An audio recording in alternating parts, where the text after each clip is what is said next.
transfer. And I was like, what? Really? Oh my God, why? Okay. Hey fam, what's up? This is Robert Anton here, robertanton.com, coming to you with your no frills, the voice commentary from a singer.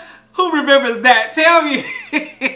It's been a while. It has been a while. It's the 4th night of the Voice Blind auditions and the competition is heating up.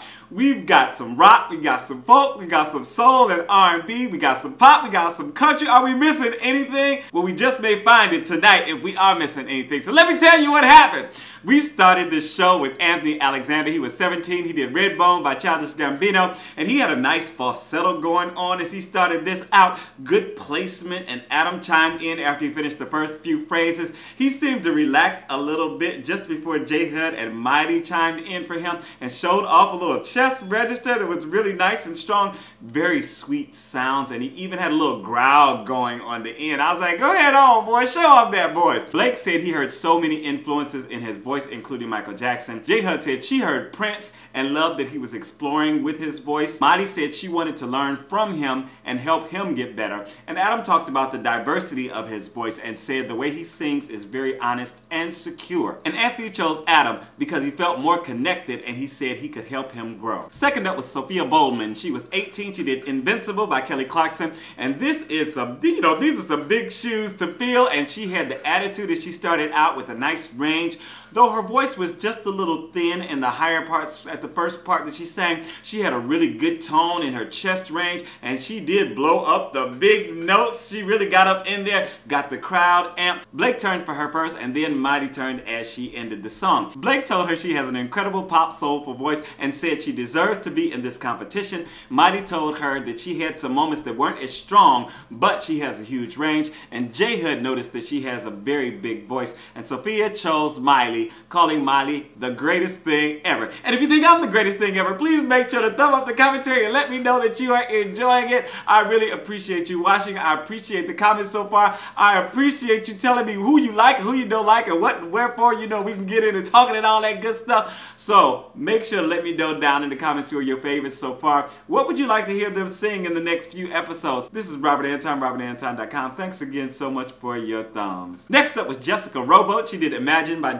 Lennon, and she came out with her guitar and had such a touching story about being undocumented, which was very timely, of course. And Miley said, cool voice as she started. I liked how she took her time with the lyrics and found little places to put in her own spin on the melody. She had such a nice lilt to her voice too, but no coaches turned for her, and I was like, what? Really? Oh my God, why? J Hud called it vulnerable and honest, but then why didn't you turn? Adam said she didn't get to hear enough of her voice and dynamics. Blake said she was born to do what she's doing. Adam called her awesome, but wanted something a little more energetic next time if she comes back. Do you agree? Tell me down in the comments. Next up was Karli Webster. She was 20. She did You're So Vain by Karli Simon. You're so vain, vain. You probably think. She had such an old school voice as she started this that had Miley and Adam turn around almost immediately. This was the perfect song choice for her vocal quality and style, though. It felt like it was so comfortable and familiar. Miley was up dancing as Karli was just spreading joy around the stage. It was just so sweet, so nice, and just so comfortable. Adam said the spirit of Karli Simon was in that performance and said she could go all the way. He also said she had his favorite voice of anyone in the competition, and Karli chose Miley because she seems to understand where she wants to go as an artist and will challenge her. Then there was Stephan Marcellus. He was 26. He did Take Me to Church by Hozier. And this was painful as he started out, you know, because he started it and he was kind of like, you know, and it felt like he was trying to listen to what was going on behind him or something.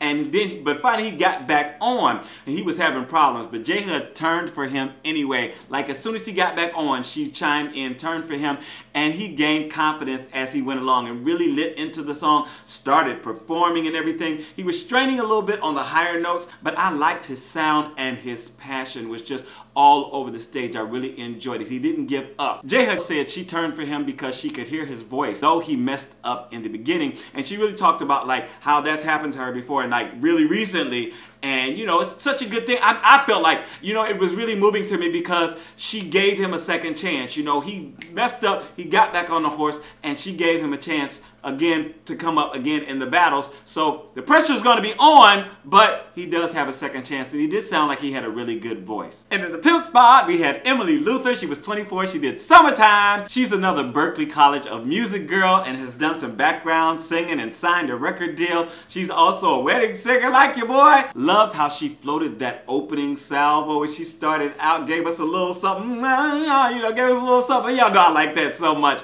And directed those notes as she was going along. Great poise and such a clear idea of the vibe that she wanted to create. And she was really just going for and doing exactly what she wanted to do. You could tell she had planned this all out. Blake turned when she launched into the big notes. Then Adam and J-Hud turned on the last note just before she finished. And she really had done a nice little turn, little vocal turn at the end. I was like, nice. She's like, I was like, go ahead on, girl, you better sing. Adam said he was so mesmerized that he almost forgot to push his button. J-Hud said she had a great balance of everything, calling her voice flexible. Blake told her he wanted a martini when she started singing and said there's nobody in the competition like her. And Emily chose Adam for her coach. Whew, it was a quick night tonight, right? Very, very good performances, though I was enjoying so many of them. Tell me who were your favorites down in the comments. Next week we will be back with more blind auditions. I think it should be the last week, but I'm not sure, you know,